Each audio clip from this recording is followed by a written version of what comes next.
Welcome to Washington Dulles International Airport. Right next door is the start of today's adventure, the Smithsonian National Air and Space Museum, and on this video, I'm going to take you on a detailed tour of it. As soon as you enter the museum, the first thing you are met with is this incredible mural. This has all sorts of incredible paintings of aircraft, and it's very large, at least 15 feet long. I was very impressed, especially with this Boeing 747 shuttle carrier aircraft in the top left corner, and a United 777-200 in the delivery colors. Perhaps the best thing about this museum is the amazing views it affords of plane spotting aircraft right into Dulles. But if you saw my last video here, you'll already know that. Upon entering the museum, I was greeted with the original Cessna 172 Skyhawk. There were also several military planes scattered throughout the space, like this Corsair hung from the ceiling. Once inside the heart of the museum, the warplanes came on strong, like this Newport 28C-1. I hope I pronounced that correctly. There were dozens of airplanes hung from the ceiling just in this main entrance area, and there's no way I can explore them all. I'll have to return someday, I guess.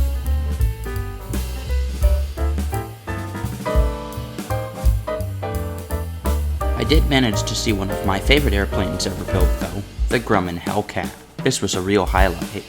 Moving on, we have one of the most famous airplanes ever built, this Boeing B-29 Superfortress, this one being the Enola Gay, which dropped one of the 2 atomic bombs.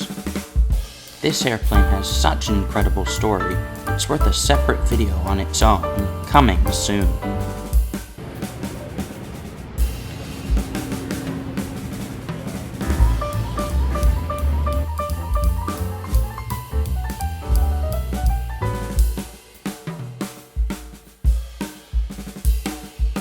Next up was the Boeing 367-80. This airplane would later become the Boeing 707, the first American-built jetliner. The 707 was powered by 4 Pratt & Whitney JT3D turbojet engines.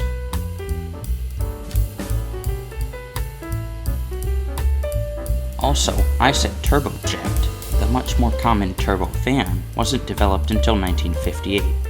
The main difference being that turbofans have a bypass, meaning not all the air that goes in the engine is mixed with fuel and burned. Turbojets take in all the air and mix it with fuel and ignite it. Moving on, we have this beautiful Air France Concorde.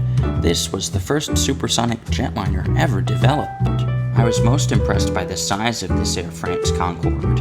Even though it's nowhere near as big as, say, a Boeing 747, I expected a much smaller plane. Real quick, while I'm here standing underneath this beautiful Air France Concorde, I have to mention 2 things. One, to my friend Paul Stewart, if you're watching this video, make sure to like it and leave me a comment so I know you saw it. I hope you enjoy it, and when you come to this museum in a couple months, definitely let me know.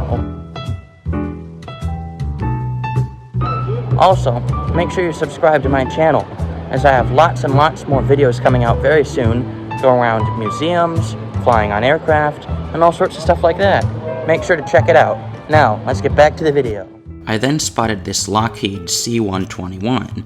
This would later become the passenger Constellation. The Focke-Wulf FW-190F. And you also notice something about this.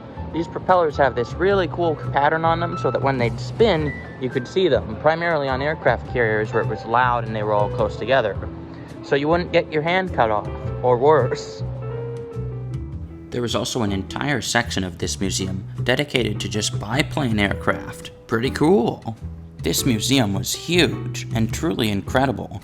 It has to be one of the best, if not the best, aviation museum I've ever visited. It certainly earns its title as the National Air and Space Museum. Pretty soon I came across this Lockheed SR-71 Blackbird. What an incredible airplane with an incredible story. And here we have the Space Shuttle Orbiter, the Discoverer. All these capsules, Gemini capsules over here.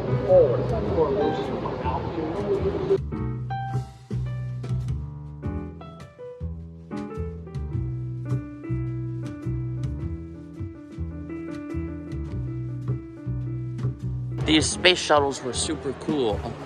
They also had a really interesting feature on some models, which is really, really funny to me. Underneath, if you could possibly see underneath, there's 3 little holes where they'd mount it, basically for the struts to hook up for the 747 Space Shuttle carrier aircraft.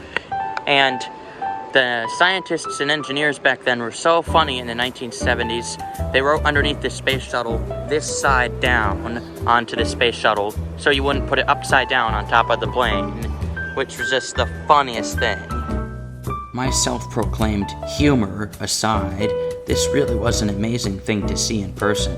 The Space Shuttle orbiter is just so unbelievably massive. You just can't even grasp the scale here from the video. I'll do my best, but it's definitely worth a visit someday.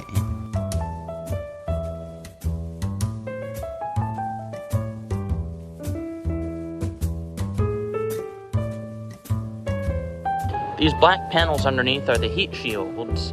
If these panels come off or fall apart, the shuttle would literally disintegrate, and usually after a couple launches, they'd have to put on new panels because they'd get so burned up and worn out.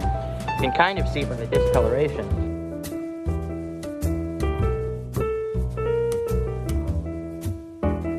And the shuttle is just so huge.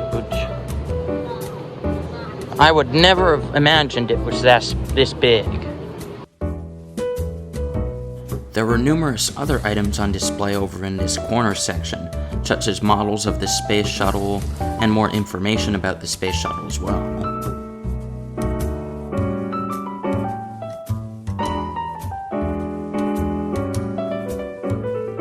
There is simply so much to see even in this small section of the museum. It's way too much for me to show all of it in this video, and it really is worth a visit someday if you can manage.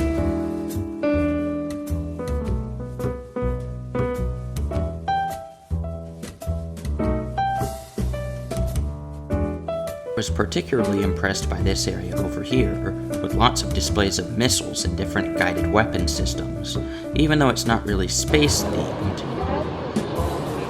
This is the Poseidon missile.